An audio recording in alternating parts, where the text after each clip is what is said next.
Një rrugtim i vështirë, por me një fund të lumtur. Kjo është historia e Luiz Marishtës, një prej shqiptarëve më të suksesshëm në të gjithë botën, që prej fëmirisë ai është përballur me një nga zhgënjimet më të mëdha që të ofron jeta, divorcin e prindërve të tij. Luizi u nis nga Shqipëria me asgjë dhe në pak vite u bë networkeri më i paguar në Itali.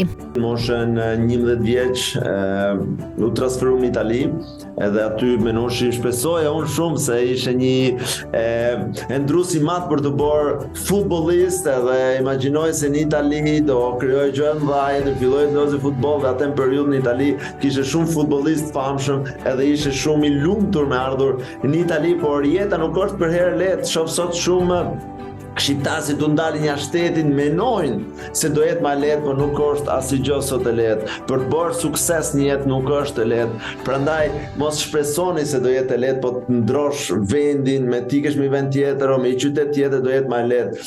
Kjo për mua nuk ka qenë, pse në moshën sa fillova ditë para se ike në shkollë, njerëzit bulizoshin, kritikoshin, gjudikoshin, edhe aty në moshën 14 vjeç kam filluar edhe vetë të filloj punën, pastaj punoj hem kamerier, hem gjardinier, hem murator, çdo gjë domethënë si mund të prodhonte lek për familjen.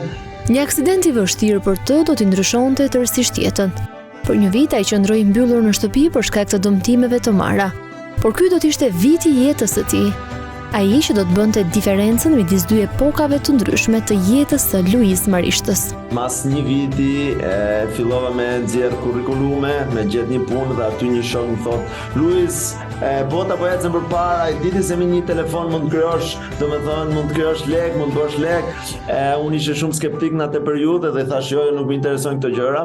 Mas dy ditësh ky shoku merr telefonin, më thot: "Luiz, do vish dalim në Firenze si të pim një drink bashkë." I thash, unë nuk kam lek, po që se pagun TV, edhe i tha, "Okej, s'ka problem se paguajnë." Nuk më çojti me marr në një bar. Pikërisht në vitin 2016 erdhi kontakti me marketingun në rrjet dhe menjëherë ai filloi të eksperimentonte online.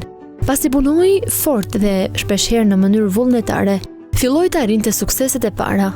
Webi mund të ofrojë mundësi të mëdha për të fituar, por duhet të dish ta shfrytëzosh.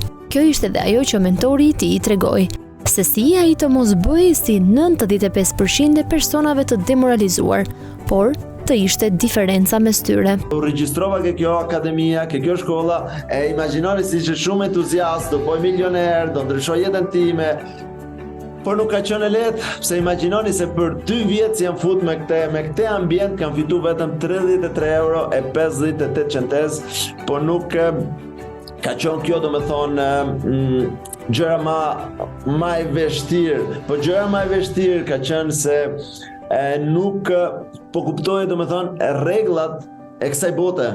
Derisa kam qenë shumë e fat domethënë se kam frekuentuar qam mentor o mësues, edukator, si më kanë edukuar shumë mirë, edhe ka ardhur një periudhë në jetën time se unë kam qenë down, edhe doje dëshelash këtë botë, dëshelash këtë ambient, se s'po fitoj asgjë, nuk shifë rezultate, derisa vajta ke ky mentor i coach, edhe thash, këto gjëra nuk bëjnë për mua, unë jam destinu, domethënë si të bëhem gjardinier, kamerier, pse jam shqiptar, s'kam diplom, s'kam asnjë gjë, edhe më tha, sot ti mund të qahesh si 95% e personat atje jashtë, ose mund ta menosh ndryshe, se ti me këto 2 vite, se edhe s'ke bërë shumë rezultate, por ke investu shumë, ke nxjerr portafolin tat, ke shpenzu lek për të investu në menjën tate, dhe i dite truri jot ka për të fut lek ke xhepi jot. Sot Luizi jep leksione praktike se si duhet të sillesh në botën digjitale dhe si të kesh sukses në atë biznes. Ai ka filluar të hap kurse për të ndarë me të tjerët eksperiencën e vet, duke arritur të fitojë shumë të mëdha parash që dikur i kishte ndërruar. Të gjithë këtë sukses ai e dedikon nënës së tij. Frymëzimi dhe dashuria e saj e bën atë që ai është sot. Gjëra më e rëndësishme sot është të ndrosh. Duhet të ndrosh edhe të bësh sa aksione për të realizuar. Shumica njerëzve sot janë pak mediocre, domethënë se janë të limituar të ndrojnë. Po ti sot, unë them, derisa jeta na ka dhënë këtë shansin për të ndruar, imagjinoj se edhe ne mund t'i realizojmë gjërat në jetë. Edhe një nga personat domethënë që ka qenë shumë fluent në këtë jetë ka qenë mami, se mami ponte 2 punë edhe doje si vinte ditë si mos kishim probleme ku ikshim, boshim shpenzimet, shifshim gjithë ato gjëra si kushtoshin pak. Dhe sot jam shumë domethënë krenar për gjërat si kam bërë, gjërat si do bëj, edhe shpresoj se kjo video t'i inspiroj shumë shqiptar tjerë.